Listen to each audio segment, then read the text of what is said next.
En Radio Ágape presentamos Cristo en las Escrituras, junto al pastor Rubén Chacón.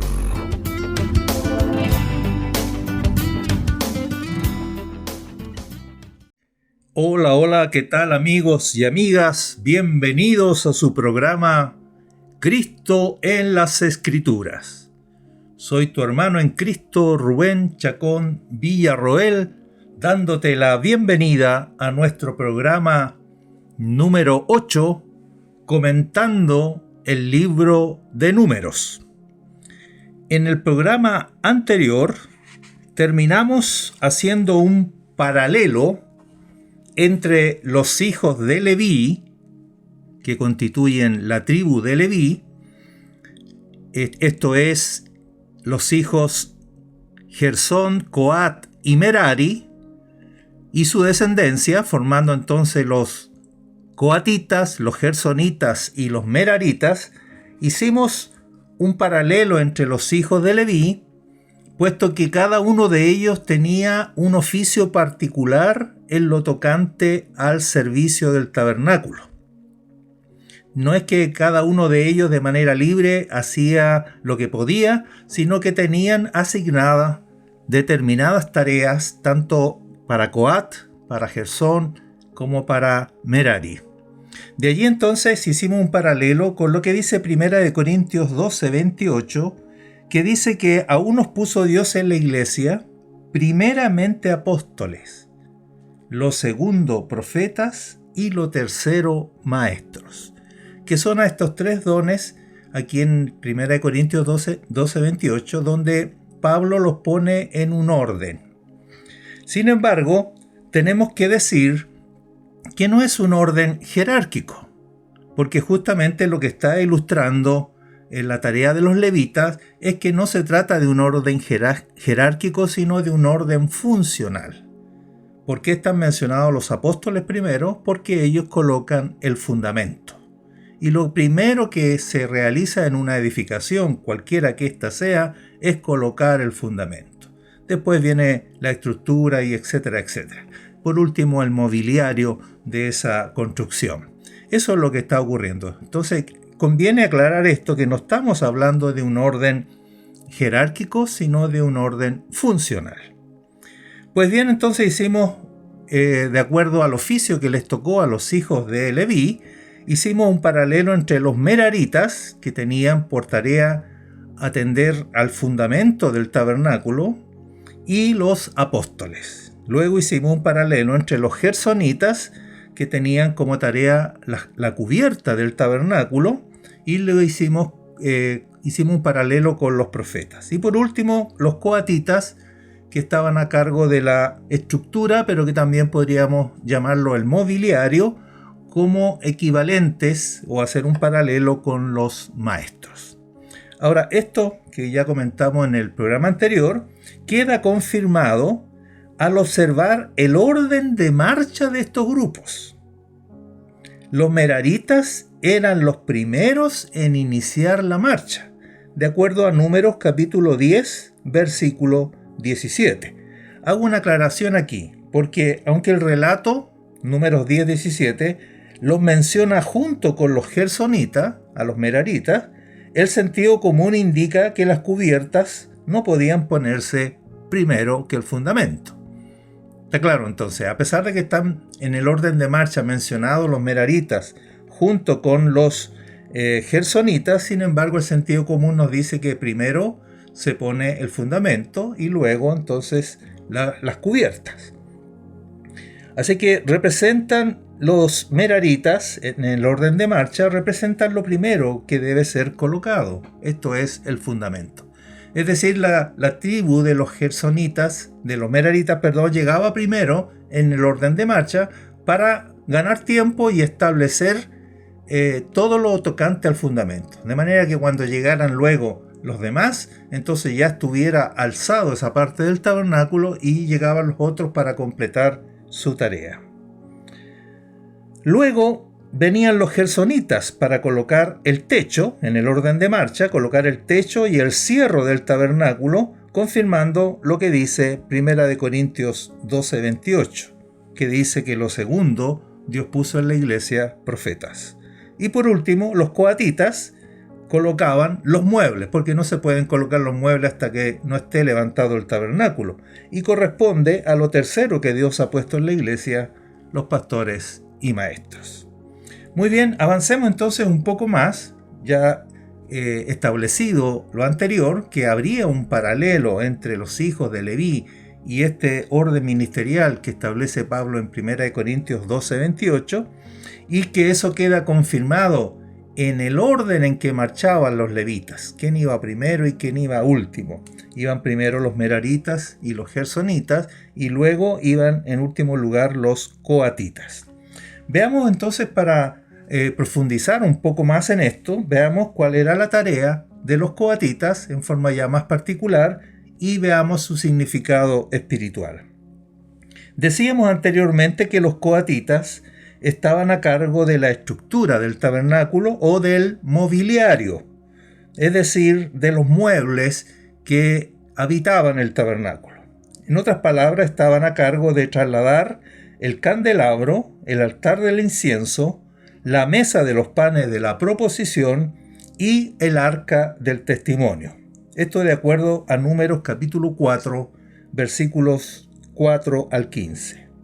Para saber más exactamente en qué consiste entonces la tarea de los pastores y maestros, tipificada por los coatitas, necesitamos pues saber el significado espiritual de estos muebles. Veamos. Comencemos con el arca del testimonio. Se llamaba así Arca del Testimonio porque contenía en su interior las tablas de la ley, que representaba el testimonio de Dios, su voluntad para el pueblo de Israel. A la luz de esta figura, podemos decir entonces que los pastores y maestros están a cargo de ministrar la voluntad de Dios a los santos. Con respecto al candelabro, el candelabro por su parte nos habla de luz, más específicamente, como dirá el Nuevo Testamento, de andar en luz, lo cual, según 1 de Juan 1:7, dice que produce comunión. Si andamos en luz, como Él está en luz, tenemos comunión unos con otros. Enseñar a andar en luz será pues una de las funciones de los pastores y maestros. Con respecto al altar del incienso, claramente representa la oración, de acuerdo al Salmo 141, versículo 2. En ella está comprendida, en la oración, está comprendida la adoración, la alabanza, la acción de gracias y la intercesión. Y por último, la mesa de los panes de la proposición nos habla de un pueblo, de un solo pueblo. En efecto, aunque los panes eran 12, uno por cada tribu, todos estaban delante de la presencia de Dios sobre una sola mesa. Al pensar en esto, no podemos dejar de relacionarlo con lo que testificamos en la Santa Cena. En la Santa Cena, sobre la mesa del Señor, solo hay un pan y una sola copa, testificando de nuestra unidad en Cristo Jesús. En resumen, las 4 tareas fundamentales de los pastores y maestros son, a la luz de esta figura del Antiguo Testamento, enseñar la doctrina de Cristo, facilitar la comunión de los santos, llevar al pueblo a la oración y participar a los creyentes del sacramento de la unidad. Ese sería entonces, en resumen, el significado espiritual de estos 4 muebles. Repito, enseñar la doctrina de Cristo, el arca del testimonio que contenía la ley, facilitar la comunión de los santos, ¿no?, representado por la luz del candelabro, participar, llevar al pueblo en oración, el altar del incienso, y facilitar la comunión de los santos o hacerlos participar del sacramento de la unidad, como estaría representado por la mesa de los panes de la proposición. No es casualidad entonces, para finalizar con la tarea de los coatitas, no es casualidad entonces que Hechos 2:42 diga que los santos perseveraban en la doctrina de los apóstoles, allí está el arca del testimonio, en la comunión unos con otros, allí está el candelabro, en el partimiento del pan, la mesa de los panes de la proposición, y en las oraciones, el altar del incienso. Es decir, que estos 4 muebles estaban tipificando en el Antiguo Testamento estas 4 verdades en las cuales los discípulos de la primera iglesia perseveraban. Repito, la doctrina de los apóstoles, en la comunión unos con otros, en el partimiento del pan y en las oraciones. Veamos entonces también a continuación cuál era la tarea de los gersonitas y su significado. Dijimos que los gersonitas se ocupaban de la cubierta del tabernáculo. Ahora, ¿de qué estaba hecha la cubierta del tabernáculo? De 4 cortinas que lo cubrían. Esto de acuerdo a Números capítulo 4, versículos 24 al 26. Desde el exterior hacia el interior, las cubiertas se colocaban en este orden. Lo más exterior, lo que se veía desde afuera, era la cubierta de cuero de tejones. Luego la cubierta de cuero de carnero teñida de rojo. Una tercera cortina de pelo de cabra y una cuarta, la que se veía por el interior, de cortinas de lino torcido.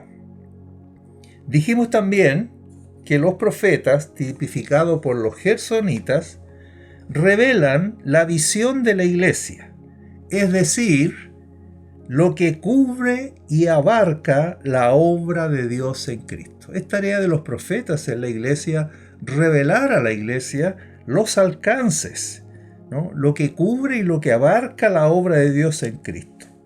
Por lo tanto, el significado espiritual de las cortinas tendrá que ver con esto.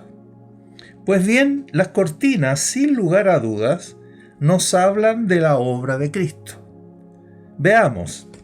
La cubierta de cuero de tejones, que no se especifican sus dimensiones, nos habla de la inmensurable humillación de Cristo. El cuero de tejones, como decir, para un mejor entendimiento nuestro, es como el cuero de la piel de los ratones. Así que nos habla esta cortina, la que se veía por fuera, de la inmensurable humillación de Cristo. Como dice 1 Timoteo 3:16, indiscutiblemente, grande es el misterio de la piedad. Dios fue manifestado en carne. La cubierta de cuero de carnero teñida de rojo, también sin dimensiones, no se especifican las dimensiones, nos habla de la inmensa entrega y consagración de Cristo por nosotros. Basta leer Filipenses capítulo 2, del 5 al 8, para que apreciemos esta inmensa entrega y consagración de Cristo por nosotros.